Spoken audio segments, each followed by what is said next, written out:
Subscribe करें हमारे YouTube channel superfast news को और साथ ही प्रेस करें बेल आइकन ताकि आप हमारी लेटेस्ट वीडियो को देख सकें। उत्तर पूर्वी जिला भाजपा के उपाध्यक्ष रामनेश पराशर ने कहा है कि भाजपा 2024 में 400 से ज़्यादा सीटों पर विजयी हो मोदी जी तीसरी बार देश के प्रधानमंत्री बनेंगे। उन्होंने कहा है कि मोदी जी ने जिस प्रकार पूरे विश्व में भारत की परचम लहराया है, इसी वजह से देशवासी 2024 में 400 से ज़्यादा सीटों पर एनडीए को जिताकर नरेंद्र मोदी जी को तीसरी बार प्रधानमंत्री बनाएंगे। पेश है रामनेश पराशर से एक भेंट वार्ता। रामनेश जी, अभी जो कर्नाटक चुनाव हुए हैं और उसमें बीजेपी की धार हुई है, तो क्या ये माना जाए कि इसमें बीजेपी अब डाउनफॉल शुरू हो गया? आपका क्वेश्चन तो बिल्कुल सही है, आम पब्लिक भी यही सोचती है, परंतु भारतीय जनता पार्टी चरैवेती के सिस्टम पर चलती है। न उसे हार का दुख होता, न जीत का सुख होता। भारतीय जनता पार्टी केवल और केवल राष्ट्रीयता के कारण देश के विकास के लिए लड़ती है। और विशेष बात आपको बता दूं कि भारतीय जनता पार्टी कभी भी राष्ट्रीय मुद्दों पर समझौता नहीं करती। वो बात हो सकती है कि हम भारतीय जनता पार्टी वहाँ लोगों को हम अच्छा संदेश देने में असफल रहे हों।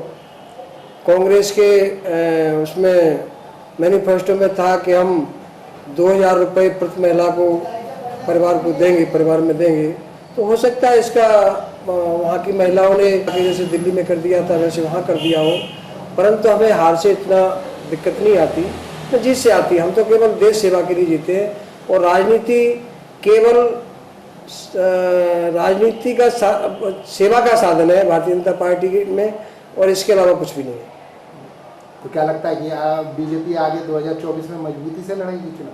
नहीं, 2024 में तो मजबूती से चुनाव तो वहाँ भी लड़े थे हम कोई कमजोर नहीं लड़ते, और हमारा उद्देश्य भी जीतना ही होता है। परंतु 2024 के लिए हमारी तैयारियां पूरी हैं और लोग जो माननीय मोदी जी का जो क्रेज है सारे विश्व में छाए हुए हैं, और हिंदुस्तान की जनता भी मोदी को चाहती है। जिस तरह का देश में विकास कर रहे हैं, जिस तरह जनता को सुविधाएं दे रहे हैं, और छोटी छोटी सुविधाओं पर जब बड़ा व्यक्ति, छोटी छोटी परेशानियों पर जब बड़ा व्यक्ति घर का मुखिया ध्यान देता है, तो निश्चित ही परिवार उसका साथ देता है। ऐसा ही मोदी के साथ होने वाला है, और हमें 400 प्लस 2024 में टारगेट है। हम अपने टारगेट में खरा उतरेंगे, इसमें कोई संशय नहीं है। आप 2024 में कह रहे हैं कि 400 प्लस सीटें आएंगी, लेकिन लोग मान रहे हैं मोदी जी का जादू कुछ कम हुआ है। नहीं, ऐसा नहीं है। आपने वर्तमान में भी देखा होगा, जहां मोदी जी गए हैं, जापान से लेकर ऑस्ट्रेलिया तक, बीच में पापुआ गिनी तक, और भी जहाँ मोदी जी जा रहे हैं उन्हें राष्ट्रीय पुरस्कार मिल रहे हैं और बहुत अच्छा स्वागत हो रहा है। पापुआ गिनी में तो उन्होंने अपना सिस्टम ही तोड़ दिया। वहाँ शाम के बाद किसी गार्ड ऑफ ऑनर नहीं दिया जाता, वहाँ के राष्ट्रपति ने गार्ड ऑफ ऑनर दिया मोदी जी को और पैर छूकर स्वागत किया। ये अपने आप में एक राष्ट्राध्यक्ष दूसरे राष्ट्राध्यक्ष के पैर छुए, उसका सम्मान करे, इससे बड़ी बात मैं कहता हूँ कुछ नहीं हो सकती। और मोदी जी का कद अब इतना बढ़ गया है कि किसी भी कीमत पर हिंदुस्तान की जनता मोदी के अलावा केंद्र का प्रधानमंत्री के रूप में किसी को नहीं चाहती है, केवल मोदी को ही चाहेगी। इसी का उद्देश्य है हमारा। जिस तरह मोदी जी का कद बढ़ रहा है, जनता में छवि बढ़ रही है राष्ट्रीयता को लेकर, तो हमें हमारा टारगेट जो 400 सीटों का है वो पूरा होगा। हम 100% केंद्र में सरकार बनाएंगे, माननीय मोदी जी प्रधानमंत्री होंगे, और इसके साथ ही जो हमारा उद्देश्य है सबका साथ सबका विकास, इसी को लेकर हम चल रहे हैं, ये हमारा उद्देश्य पूरा होगा। आप कह रहे हैं जनता खुश है, लेकिन केंद्र सरकार के नए नियम जो आए हैं, 2000 के नोट जो बंद कर रहे हैं, उससे तो जनता फिर परेशान हो जाएगी। जनता परेशान नहीं है इससे। जनता के लिए तो मोदी जी ने नियमों के अनुसार दे रखा है, आरबीआई ने, वहाँ 20,000 रुपये ले जाए और बदल के लाए, कोई फार्म नहीं, कोई एंट्री नहीं, कोई आईडी नहीं, कोई कुछ नहीं, और अपने खातों में कितना भी जमा करा सकते हैं, कोई प्रॉब्लम नहीं।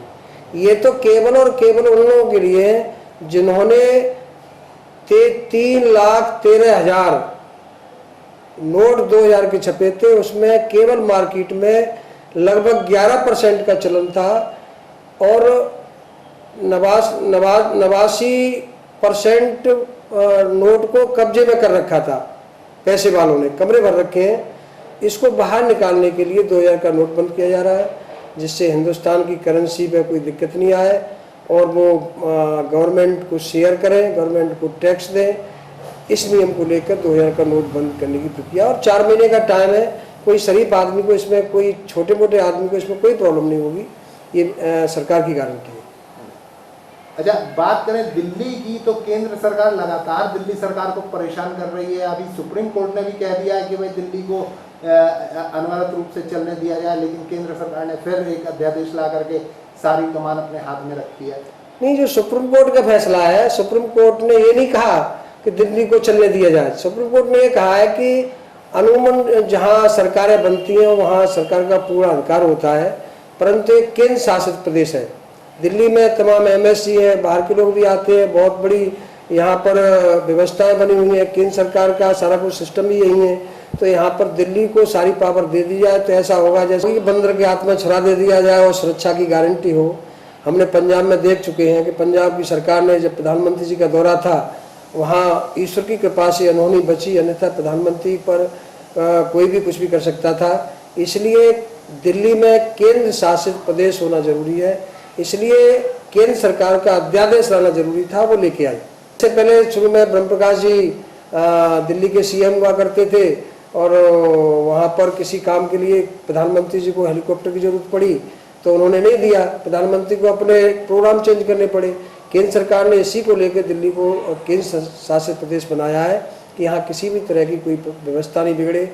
यहाँ पर बहुत बड़ी चीज़ें भी होती हैं, देश की सुरक्षा का सवाल है, देश की अस्मिता का सवाल है, जो दिल्ली को केंद्र शासित प्रदेश होना चाहिए तो हुआ भी है। इसी को लेकर केंद्र सरकार अध्यादेश लेके आई है, उसके सही मन है, सही विचार है, केवल व्यवस्था बनाना है, इसमें किसी को कोई परेशानी नहीं।